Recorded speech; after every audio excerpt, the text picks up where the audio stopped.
Hi, welcome back to my YouTube channel where we talk about scholarship.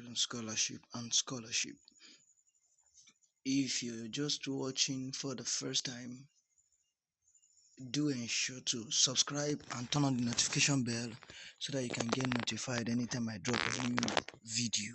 And if you're a returning viewer, thank you for coming by again. I hope you're taking advantage of the scholarship, and if peradventure any of the scholarships so far on the channel has not met what you want, please do let me know where you're watching from and what scholarship you intend to have, so that I can shoot a video around it, provided there is any to that effect. That being said, let's get started with today's scholarship. Today we're coming over to Maastricht University, and it has a scholarship. This scholarship is called the Maastricht University NL High Potential Scholarship. And look at what it covers. It covers program offers of 24 full scholarships of 30,000 euros each academic year.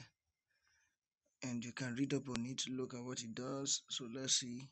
Let's watch out the eligibility requirement. What's the eligibility requirement? Okay, so this is the eligibility. You must hold nationality in a country outside the European Union, and all of this, and meet the requirement for obtaining an entry visa and residence permit for the Netherlands. Now, you do not hold a double nationality from an EU. You just have to read through. And there is another one here. You must have applied for admission to a participating full-time master's program at Maastricht University. We're going to check out what the programs are. We're going to check out what the programs are at the Maastricht University. So I would love you to stay on course to the end of this video so that you can see the programs that are being offered, and that way you can be able to prepare well. Now you must have never participated in a degree seeking higher education program in the Netherlands. And students who have completed exchange programs in the Netherlands are welcome to apply.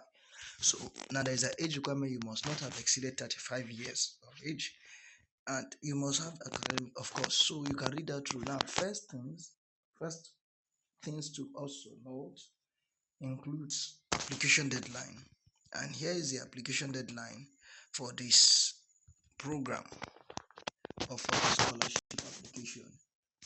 1st February 2024, 23 hours 59 CET. Now, what this tells you is that you have ample time. However, I don't like people being lag with time, and so you don't have to keep waiting. Start putting your documents together.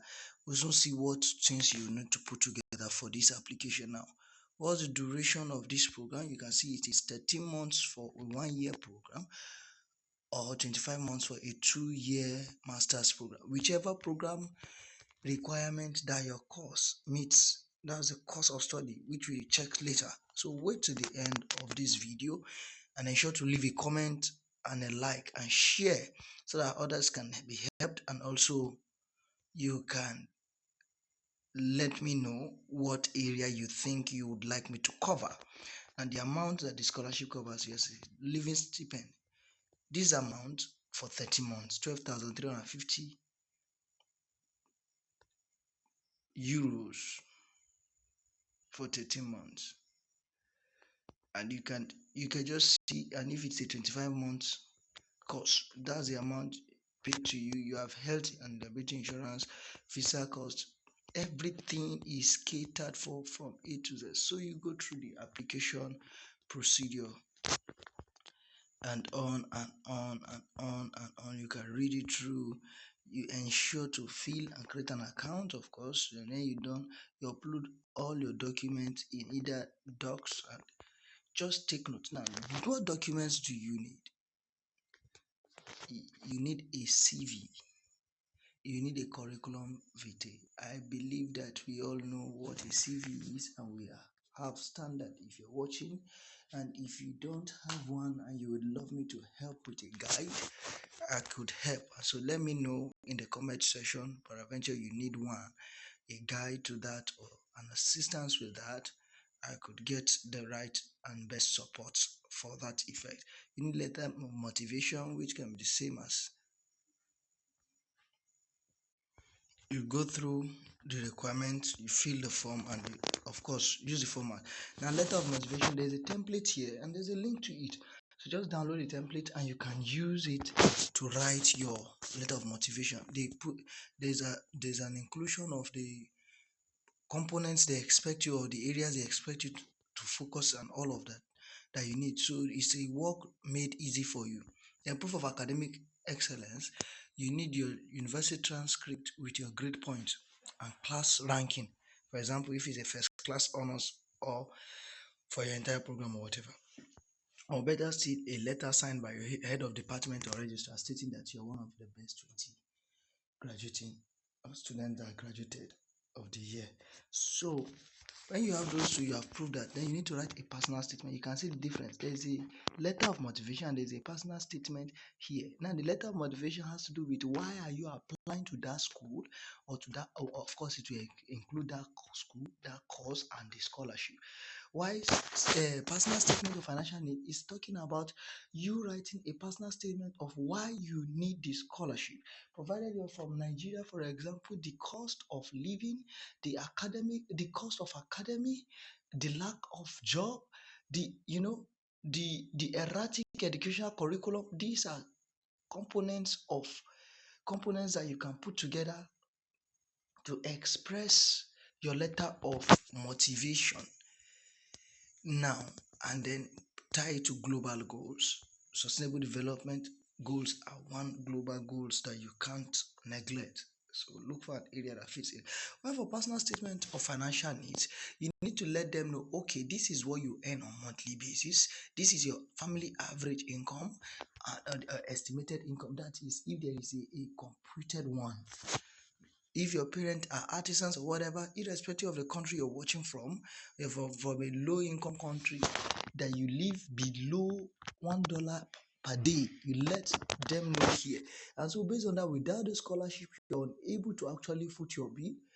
If you have some challenges you've gone through in life that can actually be interact interacted with by the screening committees, here you can put in for it and let them know a little, not telling them the whole story of your life. And then once you're done, you'll be able to cover it. In fact, they explain why you would benefit from being awarded a scholarship. Describe your personal circumstances such as financial difficulty, sole parent and caretaking responsibilities, medical condition, disability, refugees status, etc. So they've given you, so if you are all around financial difficulty, you let them know, okay, this is what you work, and your monthly salary is not going up to 10, for example, £10 in a week, in a month, or £10 in a whatever the case is. You let them know, and they consider that, oh, you've been the one taking care of yourself since you're a child, maybe you're single parented child, or you were just abandoned and orphan and you had to live through life on your own. You let them know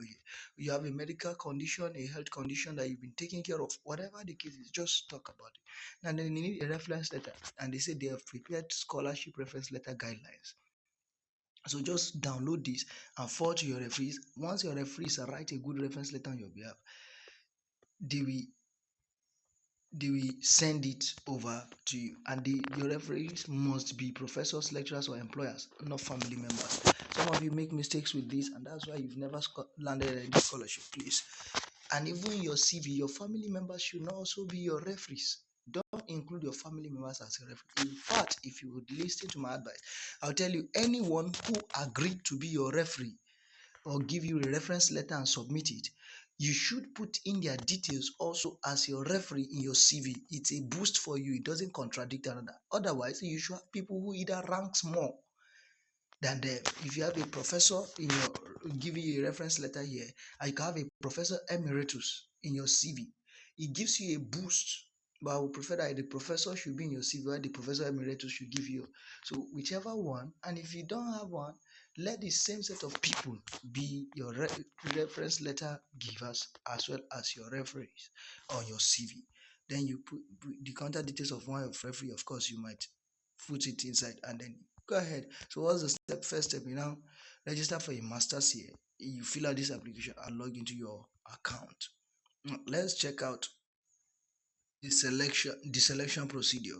You can see that they check out the information applications by February 1, 2024, and then the all complete applications are sent to each department.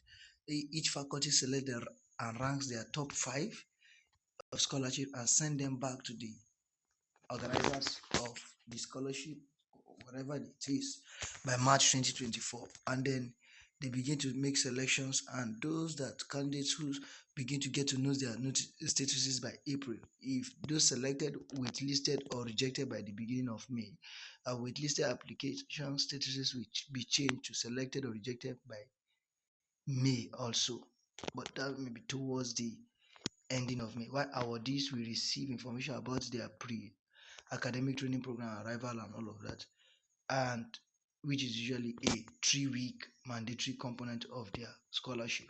And that means you are good to go. Now, the scholarship has a disclaimer, please. It is it is very competitive scholarship, and only 2% of the applicants will be awarded the scholarship. But I tell you that if you follow the things I have said, you are going to be enlisting yourself in these 2%. Beside that, if you also need a guide on anything, leave a comment in the comment section, inquire, and I will respond to you. Beside that, if you need assistance with the CV and you think so, let me know so that I can reach out to provide a guide that can serve and help. And that being said, let's check out what programs are available. So having clicked on that link, it took me to a PDF file, and the file is showing me the list of the programs eligible for this year's scholarship, potential scholarship. And you can see Faculty of Social Sciences, European Public Affairs. So take note of this course here, and then when you go to the portal and you click on the link, this is what you will be signing up for. You just take note of this, take note of the programs. What programs do they offer? Look through it. They offer so many legal programs. And you can see Faculty of Health and Medicine, Epidemiology is there, Global Health is there. Take note of it. Human Movement, Species, Sciences, Sports and Nutrition, Specialization, Health and Rehabilitation. Just take note of what exactly. Masters in Systems Biology. The program may not seem to be much, but they're actually rich, and you can go ahead with it. Now, if you're a student of geography, which is the discipline where I come from, a good course for you will be MSc Sustainability Sciences, Policy and Society. You can also go for this program, MSc Global Health or Epidemiology. If you have interest in medical geography, which is my focus area, or population, you could go for public health, also MSc Governance and Leadership in European Public Health. Those are areas you can niches, focuses or specialties you can major in with a geography degree. Other courses, of course, biology, you have your faculties obviously there, and law and all of that. So that being said, let's check out the portal for application to these programs. Now you come over to the procedure step 1 and you see programs webpage. Just click on it and it will bring you over to the program page. Now, based on this, now you can see the programs here.